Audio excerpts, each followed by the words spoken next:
When was the last time you had a good, cathartic lament?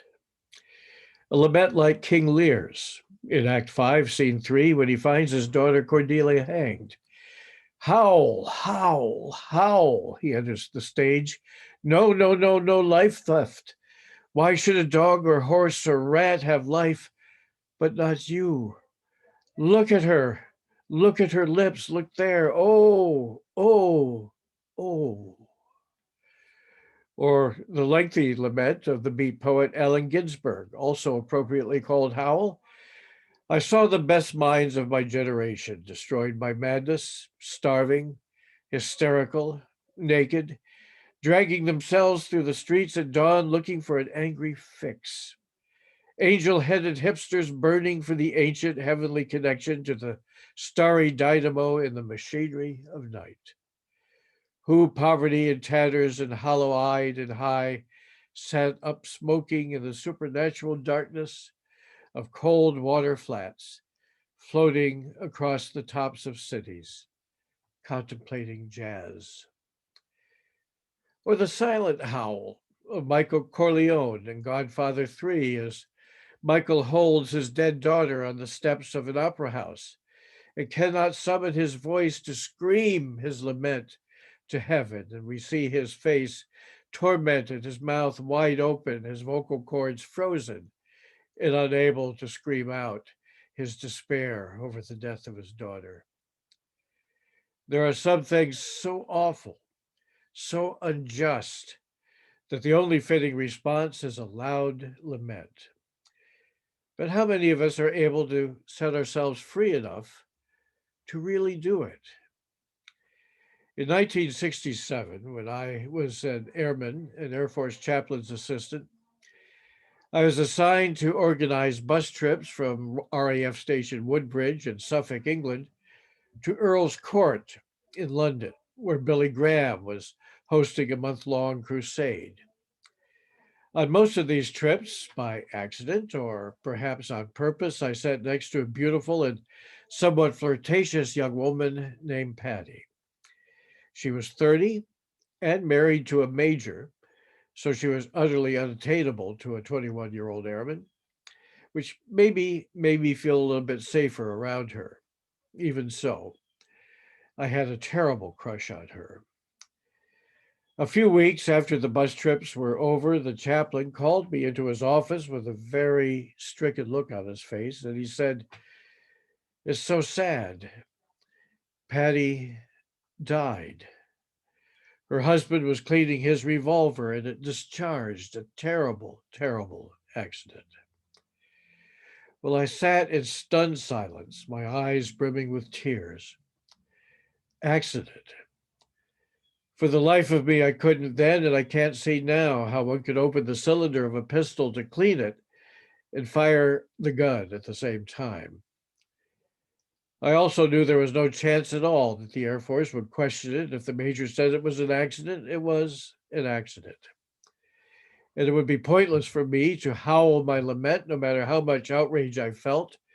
I retreated from the chaplain's office and sat at my desk, staring at my typewriter in silence. No doubt most of us have had moments of rage that we suppressed because laments have been conditioned out of us. It's impolite. It frightens people. It makes us look unbalanced. It makes us look like complainers. But Jesus' lament to the city of Jerusalem reminds us that there are many times when raising our voices in anger, dismay, and protest may be the righteous thing to do.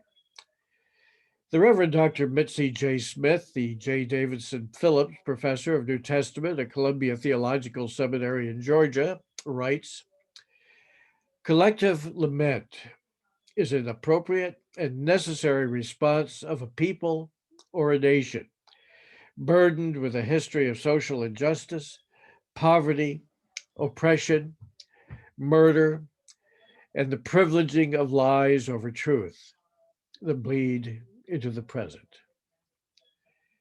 In his lament over Jerusalem, Jesus tells the truth about Jerusalem's history of killing prophets and stoning God's messengers, as well as the violence Pilate committed against them. Jesus laments on his journey to Jerusalem.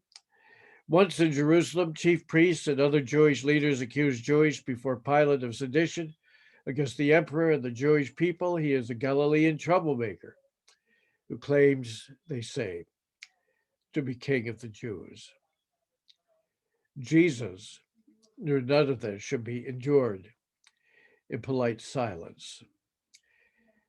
It doesn't take a lot of imagination to identify outrages and injustices in our society that we should not be silent about either.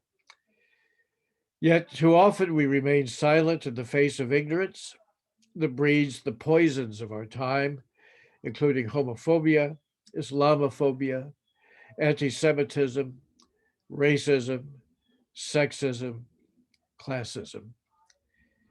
We remain silent while observing discrimination against women in wages, employment opportunities, and decision-making power. We remain silent in the face of lies, violence, and threats of violence by right-wing politicians and white supremacist cultists seeking to overturn democracy. We remain silent in the face of the oppression of the poor by keeping minimum wages down and forcing millions to hold two jobs to make ends meet. We remain silent while ignorant racists who believe the lie that COVID-19 was a Chinese plot attack Asians and Asian Americans on our streets.